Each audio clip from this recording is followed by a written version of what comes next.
Welcome back to Global Current Lens, where headlines are decoded, strategies are exposed, and the truth about global events comes into focus. In moments of high tension, the world does not look away. The interception of the Gaza aid flotilla by Israel has rippled across capitals, boardrooms, and households worldwide. It is not simply a regional flashpoint, it is a global signal, one that tests alliances, ignites protests, and revives questions that never seem to find resolution. Today, we break down what happened, why it matters, how the world is responding, explanation, and where the road could lead. This is not just about ships and waters, it's about law, legitimacy, power, and human stakes that stretch from the Mediterranean to the corridors of the United Nations. Quick context snapshot before diving deep. Explanation, let's ground ourselves in the basics. The flotilla in question was a convoy of ships organized by international activists and humanitarian groups carrying food, explanation, medical supplies, and other aid bound for Gaza.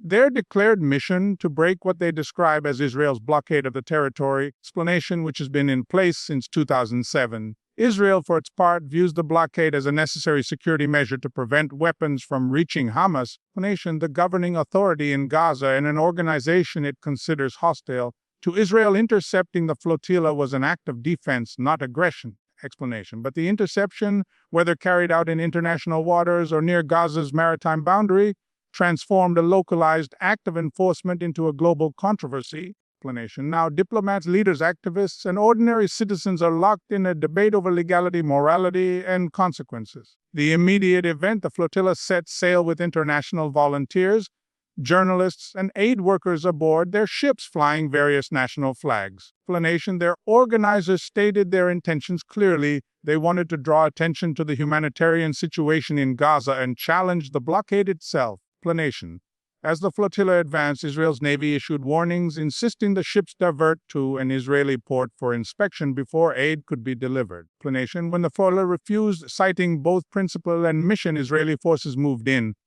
Accounts diverge depending on who is telling the story. Israeli authorities claim the operation was professional, restrained, and necessary. They argue they offered multiple chances for peaceful resolution, but when ignored, they acted to enforce maritime control. Activists on board tell a different story. They describe an operation marked by aggressive boarding tactics, the use of force, and the seizure of ships in international waters. They argue the interception itself violates international law, and that Israel is criminalizing humanitarian assistance. The facts confirmed so far: Stark ships were boarded, crews detained, and supplies seized. No loss of life has been officially reported at this stage, but scuffles, injuries, and chaotic moments have been documented. Cameras captured much of it, explanation, and within hours, footage spread across global media. The world was no longer hearing about an abstract blockade. They were watching it play out in real time, with real people under real duress, historical political context.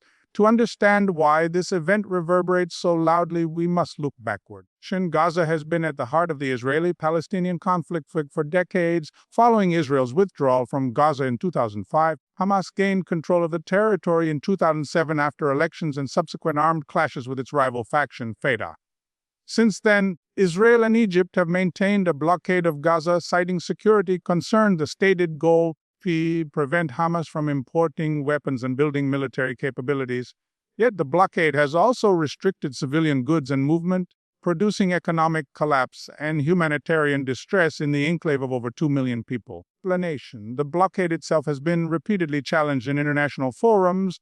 The United Nations, human rights organizations, explanation, and many governments have criticized it as collective punishment. Explanation, while Israel's allies have often walked a careful line, acknowledging humanitarian costs while affirming Israel's right to self-defense. These are not new either. Perhaps the most infamous was in 2010, when Israeli forces intercepted a Turkish-led convoy of the Mavi Marmara.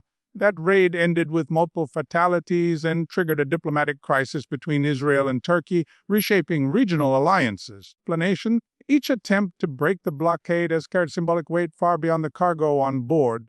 These voyages are designed as political theater as much as humanitarian delivery. They seek to force a confrontation with international law and public opinion.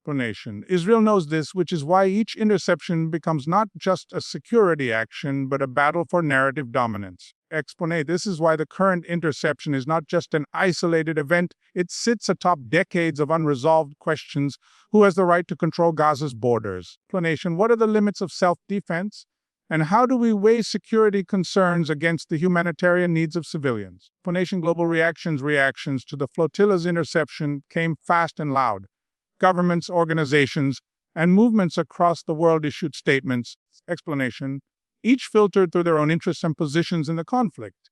United States, Washington expressed concern but refrained from outright condemnation. Officials emphasized Israel's security needs while urging restraint and humanitarian sensitivity. This balancing act reflects the U.S. role as Israel's closest ally but also a mediator in regional affairs. European capitals voiced stronger criticism. Many EU leaders highlighted international law and humanitarian rights, urging Israel to allow unfettered aid into Gaza. Some members called for formal investigations into the legality of the blockade and the interception. Turkey, given its history with flotillas and past confrontations with Israel, Ankara responded with sharp language. Officials condemned the interception as unacceptable and called for immediate accountability. Arab states across the Middle East reactions were intense. Egypt, while maintaining its own blockade on Gaza, criticized the incident and urged easing of restrictions. Qatar and Jordan expressed solidarity with Palestinians, framing the interception as evidence of unjust policies. United Nations, the Secretary General called for calm and transparency, while several UN agencies reiterated concerns about the humanitarian situation in Gaza. Debates began almost instantly in the Security Council, where permanent members diverged stances. U.S. support for Israel versus calls for investigation by others highlighted global divides. Public opinion. Explanation. Beyond governments, the streets spoke loudly. Demonstrations erupted in European cities, across the Middle East, and even in Latin America. Explanation. Activist groups demanded accountability and framed the interception as proof of international hypocrisy. Swift sanctions for some nations, silence for others. In short, the reactions mirrored the global fracture lines that already exist around Israel-Palestine. Allies tempered words, critics sharpened theirs, and activists filled in the moral outrage, economic and strategic stakes. This is not only about humanitarian concerns or symbolic politics. The interception ties directly into broader economic and strategic stakes.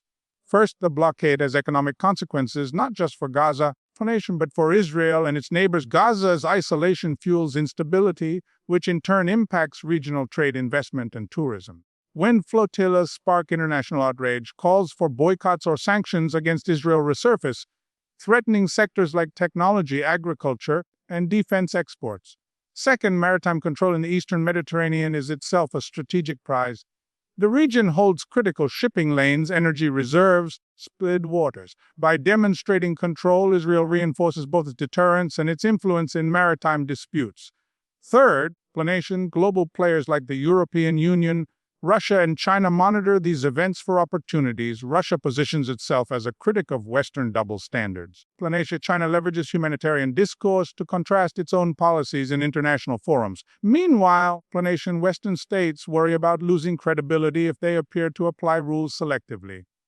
For the United States, the stakes are layered. Its military aid to Israel is already under scrutiny. Another high-profile interception magnifies pressure from domestic political groups, especially as Washington balances relationships with Arab partners and its strategic competition with other global powers.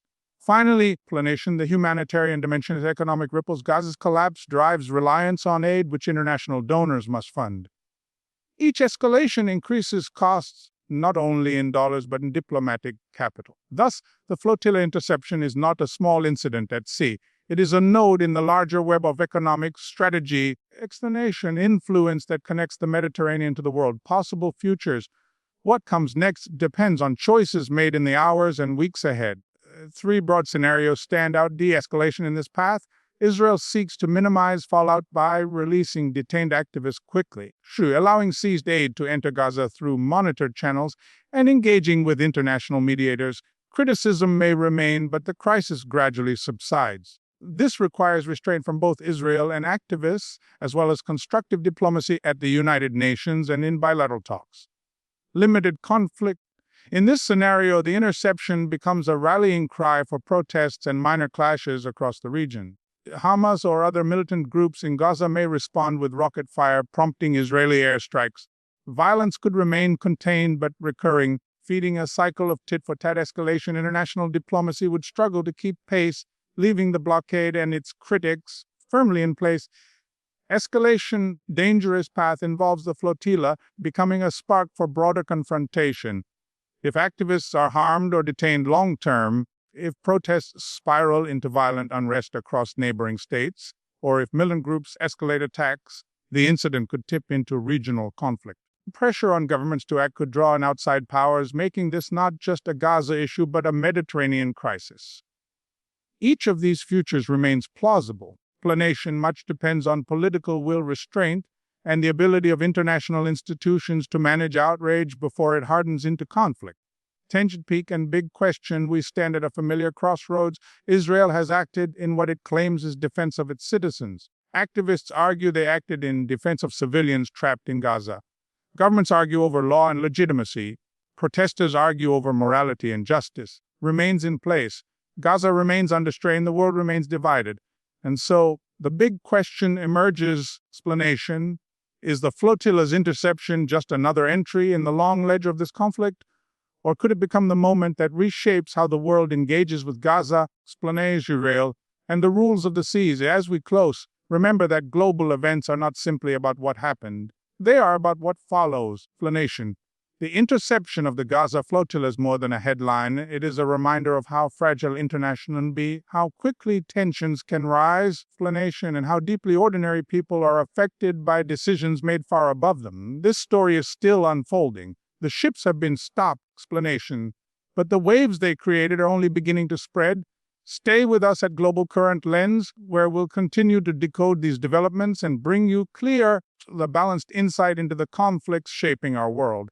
If you found this analysis helpful, consider subscribing, sharing, explanation, and joining the conversation in the comments below. The more perspectives, the sharper the lens.